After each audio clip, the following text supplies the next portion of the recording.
Dearest listeners, Book babes and book bros. welcome to Book Babble. We're Rachel, And Tanya, aka the Witlit Women, and your host for the day. and today we have Heidi Adams in the hot seat for our AMA questions. Do you want to do a quick introduction, Heidi? Sure. Yeah, I am a new author. I just had my debut come out in October called Rose Moon.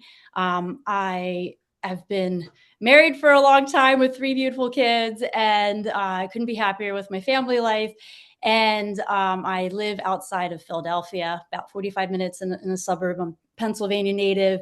But yeah, that's a little bit about me, and happy to be here. Well, we're happy to have you on. I'm going to put 5 minutes on the clock. Are you ready to babble? Ready to babble. All right, let's get it started. So, just with the basics, what inspired you to become an author? Um, Actually, I I always have stories. Kind of I don't know, like ever since I was a kid, I've always sort of, if I've read a book or if I've watched a movie, I've always wondered how I would spin it.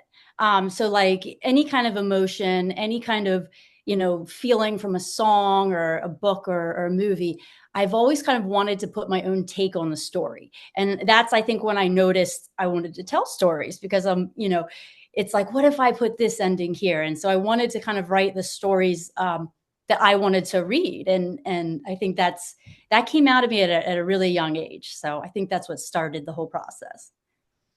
That's amazing. I love that you draw inspiration from other, art sources like books and movies and music. So that's amazing. Thanks. Um, what character do you think you personally connect with the most, whether it's one of your own or just one you read? Carter. I 100% connect to Carter the most because he is made from two people. His personality is made from like three different inspirations, and two of them are two people that are important in my life. One's one of my best guy friends that I've had for 30 years. Another one was a client that I had for like 10 years when I worked at an advertising agency. And I think the most important part of him is he's has some of my personality in there too, but it's like the person I want to be.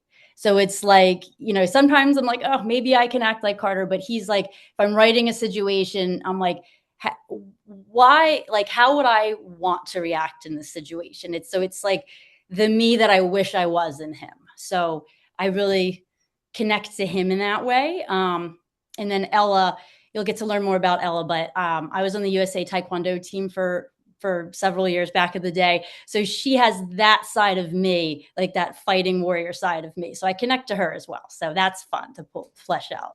Oh my gosh, what a little fun fact. I love that. Oh, thanks. I know I'm all over here like fangirling over the characters. I love that about both of them, actually. So, Oh, thank and that they you. relate to you that way. So when we're thinking about like writing, what advice have you received that was really helpful in this process, or even before you started writing Rose Moon? The best advice I ever received was from my one editor. She's also my writing coach. And when I very first started working with her years ago, I thought she was being like lazy because she's like, just write the book how you want to write it. She's like, just do it. There's no process. Everybody does it differently. And I'm like, really? I'm like, okay, like thanks for the guidance. But that was the best advice I ever got because everybody writes it differently and you have to just do it. You have to just do it your way, see what works for you. What works for me might not work for somebody else. And you really just have to just jump in, enjoy the process and just do it what works for you. That's amazing advice. Perfect, actually. Yeah, she's great. All right, one of my favorite questions. Can you tell me a secret about your book that no one else knows? Oh boy. You know what? It's funny. I was like, I know they're going to ask me this one because this one's probably the hardest for me to answer. Um, I don't really know if I do have a big secret about it, honestly.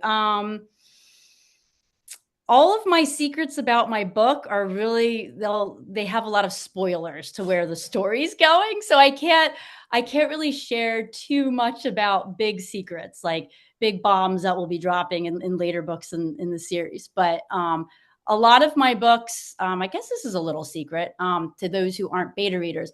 All of my books have all of my 16 beta readers' names in the book, whether it's a first name or a last name or a combination of both. So people probably don't know that unless if obviously they were a beta reader. So I guess that's a secret. That's a really cool Fun secret, fact, secret. actually. Yeah. That's amazing. Yeah, it was fun. It was fun. I was happy to do that. And like it was funny because like I didn't tell some of them. So when they got to it, they're like, "Oh my God." Like so cool. Fangirl 100%. Yeah. It's fun. I know we just have a few minutes, but when did you know that you wanted to write this story specifically? This story, oh man. Okay. So I think it originated back when I watched the movie Splash. I don't know if you've ever seen it. The very opening scene with Tom Hanks when he like jumps in off the boat and then hold hands under the water with Kid Daryl Hannah as a mermaid. That whole connection that they had in the whole first beginning of the book was where my wheels started turning. But U2's song Electrical Storm, that was really like the birth of was the birthplace of Rose Newman and Carter and Ella. From the lyrics to the video to the vibe, the video has a man and a mermaid in it, and their emotional connection is so beautiful, and that really just like sparked the entire world. So It's chef's kiss. Absolutely. I agree. Okay, well, we just hit time for a 5-minute AMA session, and it was wonderful. So we will go ahead and continue our chat, but you all can catch the rest of our episode on Spotify and YouTube